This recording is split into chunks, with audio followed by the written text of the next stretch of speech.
आम आदमी पार्टी के संयोजक अरविंद केजरीवाल हमारी सहयोगी, हमारी संवाददाता अंजना कश्यप के साथ है। आपको सीधे लिए चलते हैं अंजना के पास। शुक्रिया सईद। हमारे साथ आम आदमी पार्टी के अरविंद केजरीवाल जी मौजूद हैं और सीधे वक्त जाया किए बिना उनसे पूछते हैं कि जो संशोधन किए गए हैं, कैबिनेट से मंजूरी जिस ड्राफ्ट को मिली है लोकपाल बिल की, उससे आप कितने संतुष्ट? क्योंकि लोकायुक्त के मुद्दे पर कुछ नहीं हुआ है, लेकिन हाँ, जो सीबीआई को केसेस लोकपाल की तरफ से जाएंगे वो वापस उसको वो रिव्यू कर सकते हैं और वो रिपोर्ट करेंगे लोकपाल। देखिए, मोटे मोटे तौर पे शायद ये दुनिया का पहला एंटी करप्शन एजेंसी होगी जिसके पास जांच करने की पावर भी नहीं है अपनी। तो एक लोकपाल बनाया जाएगा जिसके पास लाल बत्ती की गाड़ी होगी, एसी दफ्तर होगा, बड़े बड़े बंगले होंगे। उसके पास करप्शन की आप कंप्लेन करेंगे लेकिन वो उन पे जांच नहीं कर सकता। ये पहला, पूरी दुनिया में ऐसी कोई एंटी करप्शन एजेंसी नहीं। दूसरी चीज ये कि जब अन्ना जी अनशन पे बैठे थे पिछली बार अगस्त के महीने में, सारी पार्टियों ने संसद में बैठ के सारे देश के सामने 3 वादे किए थे जिसकी वजह से अन्ना ने अनशन तोड़ा था। 27 अगस्त की तारीख थी 2011। 27 अगस्त को वो तीनों वादों से सारी पार्टियां संसद में बैठ के मुकर गई हैं। उन्होंने इस देश को धोखा दिया है और उन्होंने संसद को धोखा दिया, सारी पार्टियों ने मिलकर। वो 3 बातें क्या थी?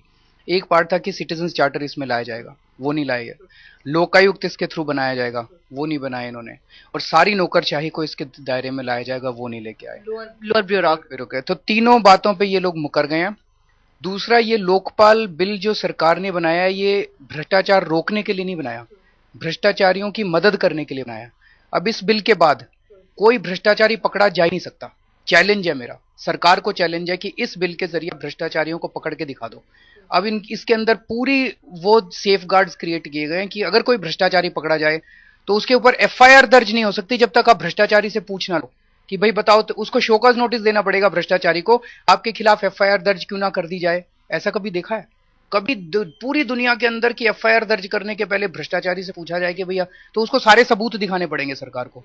रेड मारने जाना है तो रेड मारने के पहले उससे पूछा जाएगा आपके यहाँ रेड क्यों ना मारने, शोकॉज नोटिस दिया जाएगा। और अगर भ्रष्टाचारी के पास सरकार, अभी तक अगर कोई भ्रष्टाचार में पकड़ा जाता था तो वो अपना वकील खुद करता था। सरकार के दिल में इतनी दया है इन भ्रष्टाचारियों के लिए कि सरकार ने इस बिल में प्रोवाइड कर दिया कि भ्रष्टाचारियों को फ्री में वकील सरकार देगी अपनो डिफेंड करने के लिए। ये क्या बिल है? सरकार क्या दे दिखा रही है इस देश को? सरकार सोचती है सारा देश बेवकूफ है जो समझ नहीं रहा है। ये जो लोकपाल की तरफ से 6 मंथ्स में उसको पूरा रिव्यू करना है केस, फिर 2 साल के अंदर जो भी कोर्ट है, स्पेशल कोर्ट्स, उसमें सुनवाई, इन सब में आपको कोई ब्रेक थ्रू नहीं देगा भाई? जब आप जांच ही नहीं कर सकते तो ये सारा बाकी तो जलेबियां बना रखी है। यूं यूं लोकपाल के रेफर्ड केसेस में सीबीआई रिपोर्ट करेगी वापस लोकपाल को, ये फर्क आपको इसमें जरा सा नहीं दिखता? सीबीआई को स्वतंत्र क्यों नहीं कर देते? ये जलेबियां क्यों बना रहे हो? मैं आपको भेजूंगा, फिर आप उसको भेजोगे, फिर वो उसको भेजेगा, फिर वो मेरे को भेजेगा। इसका क्या मतलब है? सीबीआई को स्वतंत्र कर दो ना। सीबीआई को स्वतंत्र नहीं करना चाहती सरकार, सीबीआई अपने कंट्रोल में रखेगी। लोकपाल कोई भी जांच करेगा तो सीबीआई को भेजे, और सीबीआई सरकार के अंडर में। सीबीआई डायरेक्टर को अगर अपॉइंट करने के लिए प्रधानमंत्री, लीडर ऑफ ऑपोजिशन और चीफ जस्टिस, इनकी जलेबियां हैं। ये सारा बेवकूफ बना रहे हैं इस देश को। सीधे सीधे सीबीआई को सरकार के चंगुल से निकाल दो बाहर, वो नहीं निकालेंगे भाई। अब आप इसको ये कमेटी बनाएगी, उसको वो कमेटी बनाएगी, फिर वो उसको ये भेजेगा, फिर वो उसको ये, यूं जलेबियां बना रहे हैं। सोच रहे हैं इस देश। ये चोर रास्ते निकालने का सरकार को वक्त इसलिए मिल गया ना अरविंद जी, क्योंकि आप लोगों की जो लड़ाई थी, जो आंदोलन था, वो बिल्कुल डिरेल हो चुका है। आप लोग अलग हो गए अन्ना से। वो तो जनता दिखाएगी, जनता बताएगी इनको कि कितना डिरेल हुआ है, कितना नहीं डिरेल हुआ। आंदोलन का रुक जाना आपको नहीं लगता कि सरकार का मनोबल उसी ने बढ़ाया?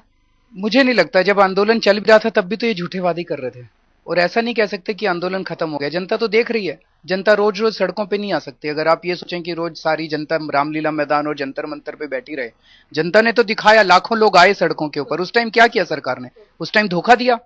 तो अब जनता बार बार सड़कों पे तो नहीं आ सकती, अब जनता इनको दिखाएगी 2013 दो। किरण बेदी कह रही हैं कि चलो एक शुरुआत तो हुआ, एक पहल तो हुई, उस तरह से देखा जाना चाहिए। मैं किरण बेदी जी से सहमत नहीं हूँ। ये पहल की जरूरत नहीं है, कोई भीख नहीं मांग रहे हम सरकार से। भ्रष्टाचार मुक्त जिंदगी मेरा संवैधानिक अधिकार है। आजादी के वक्त संविधान जो बनाया गया था, संविधान में लिखा है कि भ्रष्टाचार से मुक्त जिंदगी मेरा संवैधानिक अधिकार है। कोई एहसान नहीं कर रही है इस सरकार। सरकार की जिम्मेदारी है कि भ्रष्टाचार को कंट्रोल करे, और अगर सरकार भ्रष्टाचार को कंट्रोल नहीं कर सकती तो इस्तीफा दे दे। तो फिर तो किरण बेदी जीरो टॉलरेंस अपने स्टैंड से हट रही हैं, अगर वो इसको एक्सेप्ट कर रही हैं। वो जाने वो जो कहना चाहती है। नहीं, लेकिन आपने हमेशा सरकार में लोगों के खिलाफ बोला है, तो अगर इस आंदोलन से जुड़े लोग भी डगमगाते हैं तो ये आपका काम है कि आप किसी के खिलाफ नहीं बोलना। हम तो ये देख रहे हैं कि लोकपाल बिल जो आया वो लोकपाल बिल कैसा है। लोकपाल बिल भ्रष्टाचारियों को बचाने वाला बिल है, भ्रष्टाचार को दूर करने के लिए। और इसीलिए आपको लगता है बीजेपी और जो रूलिंग कांग्रेस है दोनों उसके लिए? बीजेपी वाले कौन से दूध के धुले हैं? रोज भ्रष्टाचार के उनके अपने अध्यक्ष नितिन गडकरी अभी फंस चुके हैं, उनके येडियुरप्पा फंसे थे, उनके निशंक फंसे थे। सबको ये लग रहा है कि अगर लोकपाल और लोकायुक्त बिल आ गए तो उनके आधे लोग जेल चले जाएंगे। आपको लगता है नहीं वाले? आपको लगता है अगर आंदोलन इस वक्त भी जारी रहा होता, सिर्फ लोकपाल बिल को लेकर फोकस्ड आप लोग रहते, तो शायद ज्यादा दबाव बना पड़ते, वो प्रेशर ग्रुप तो खत्म हो गया? अरविंद जी, आपको क्या लगता है अगर इस देश की सारी जनता सड़कों के, ये धीरे धीरे हमें लगने लगा था, इस देश की सारी जनता अगर सड़कों के ऊपर आ जाए तो ये लोग लोकपाल बिल पास कर देंगे? बिल्कुल नहीं करने वाले, क्योंकि इनको पता है ये डू और डाई उनके लिए भी है। जो जन लोकपाल सख्त हम लोग मांग रहे हैं, अगर ये सीबीआई को आज स्वतंत्र कर दें, मैं आपको एफिडेविट लिख के दे सकता हूं, आधा मंत्रालय जिन्होंने ये लोकपाल बिल आज कैबिनेट ने पास किया है, उस कैबिनेट के आधे मंत्री जेल में होंगे। तो क्या कोई ऐसा कैबिनेट अपने खिलाफ बिल पास करेगा, चाहे सारा देश सड़कों पर और आ जाए? तो ये कहना मुझे लगता है थोड़ा सिंपलिस्टिक है। अगर आंदोलन तो अभी भी हो सकता है, आंदोलन के, लेकिन जनता ये विश्वास खो चुकी है कि ये सरकार कुछ करेगी, आंदोलन से कुछ होगा। ये जनता के जब 16 अगस्त 2011 को जब जनता सड़कों के ऊपर उतरी थी, जनता को ये विश्वास था कि शायद ये सरकार कर दे। अब जनता को ये विश्वास हो गया है कि ये इतनी खराब है, ये सरकार इतनी भ्रष्ट है, ये सरकार और सारी पार्टियां ये नहीं करने वाली। आपको लग रहा है कि पॉलिटिकली, चूंकि आम आदमी पार्टी आपने बना ली, पॉलिटिकली ये पॉसिबल हो पाएगा? कैसे निकलेगा? वही एक तरीका नजर आता है। पॉलिटिकल राजनीति, जब तक आप, इस देश की राजनीति इतनी दूषित हो चुकी है कि जब तक इस देश की राजनीति को नहीं बदला जाएगा तब तक कुछ नहीं हो सकता। आपने 16 से ज्यादा मंत्रियों का उस वक्त नाम लिया था, कल आप एक और खुलासा करने वाले हैं शीला दीक्षित के खिलाफ। कुल मिलाकर इन खुलासों से क्या हासिल हो पाता है अल्टीमेटली? अगर सरकार और सब इसी तरह से आप एक बहुत डिसमल पिक्चर पोर्ट्रे कर रहे हैं, किसी में अब विश्वास नहीं है, तो कैसे हो? पूरी कौम को जागना होगा। पूरी कौम डरी हुई है इस देश की। जो हम खुलासे कर रहे हैं उससे इस देश की जनता के सामने व्यवस्था के बारे में उनको बता रहे हैं। आप खुद बताइए, किसी में हिम्मत थी रॉबर्ट वाड्रा के खिलाफ आवाज उठाने की? किसी ने में हिम्मत नहीं थी। जिस दिन हमने रॉबर्ट वाड्रा का किया था, 3-4 एडिटर्स ने मुझे फोन करके बोला कि हमारे पास ये डॉक्यूमेंट्स 6 महीने से पड़े हुए थे। किसी की हिम्मत नहीं थी। किसी की हिम्मत थी मुकेश अंबानी के खिलाफ आवाज उठाने की? हमने उठाई, और मुकेश अंबानी के बाद आवाज उठाते ही मुकेश अंबानी ने सारे चैनलों को चुप करा दिया। इतने ताकतवर लोग हैं, किसकी हिम्मत है? इसीलिए जनता को अब उठना पड़ेगा। जनता को चुप करा दिया। अरविंद जी, तो मैं आपके साथ इस वक्त क्यों मौजूद हूं? क्योंकि ट्विटर पर भी आपके चाहने वाले मुहिम छेड़ते हैं मीडिया के खिलाफ। ये मीडिया के खिलाफ बोलने वाली आदत कहां से आप लोगों को लग जाती है? ये तो आप मुकेश अंबानी को पूछिए ना। मुकेश अंबानी ने डिफेमेशन नोटिस भेजा सारे चैनल्स को।